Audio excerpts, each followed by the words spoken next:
Ration কার্ডের সঙ্গে আধার link কীভাবে করবে? এই যে রেশন কার্ডের সঙ্গে আধার লিঙ্ক না থাকার জন্য এখন ম্যাক্সিমাম ফ্যামিলিতে একটা কমন সমস্যা হয়ে দাঁড়িয়েছে, সেটা হচ্ছে যে ম্যাক্সিমাম ফ্যামিলিতে দেখবে একটা দুটো রেশন কার্ডের সঙ্গে কিন্তু আধার লিঙ্ক নেই।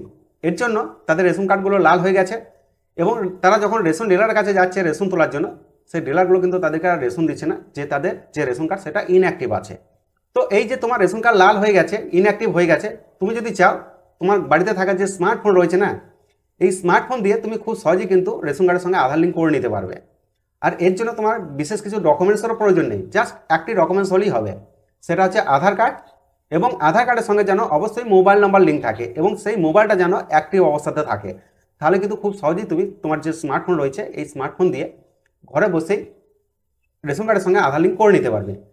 তো কীভাবে রেশন কার্ডের সঙ্গে আধার লিঙ্ক করবে সেটা আমি আজকের এই ভিডিওতে দেখিয়ে দেবো। তবে এটা দেখানোর আগে তোমাদের কাছে একটাই রিকোয়েস্ট করবো, তুমি যদি চ্যানেলে নতুন মেম্বার হও তাহলে অবশ্যই চ্যানেলটাকে সাবস্ক্রাইব করে রেখে দিও, কারণ আমি প্রতিনিয়ত এই রেশন কার্ড এবং ফেসবুক রিলেটেড ভিডিও আমি আমার চ্যানেলে আপলোড করতে থাকি।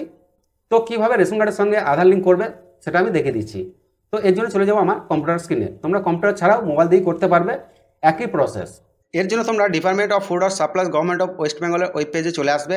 এই পেজের লিঙ্কটা আমার ভিডিও ডেসক্রিপশনে দিয়ে রাখছি, সেই লিঙ্কে ক্লিক করে তোমরা ডাইরেক্ট এই পেজে পৌঁছে যাবে। তো এই পেজে আসার পর তোমরা এখানে একটি অপশন পেয়ে যাবে, দেখো সিটিজেন হোম। এই যে সিটিজেন হোম এই অপশানে ক্লিক করবে। এই অপশানে ক্লিক করার পর রেশন কার্ড রিলেটেড কর্নার এই অপশানে ক্লিক করবে। এই অপশানে ক্লিক করার পর তোমরা self service of ration card এই অপশানে ক্লিক করবে।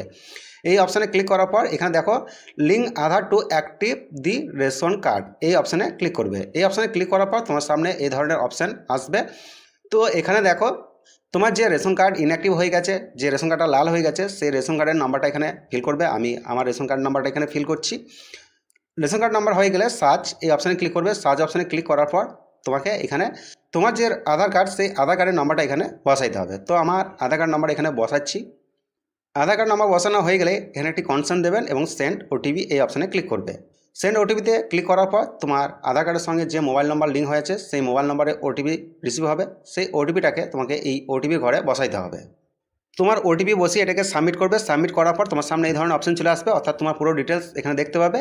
সব কিছু ঠিক থাকলে ভেরিফাই অ্যান্ড সাবমিট এই অপশানে ক্লিক করে দেবে। এই অপশানে ক্লিক করার পর তোমার সামনে এরকম একটা পপআপ মেসেজ পাবে, ওটাকে ওকে করবে। ওকে করার পর আর কিছু করার দরকার নেই। তুমি যদি মোবাইল নাম্বার লিঙ্ক করতে চাও তাহলে করতে পারো, নাহলে ছেড়ে দাও।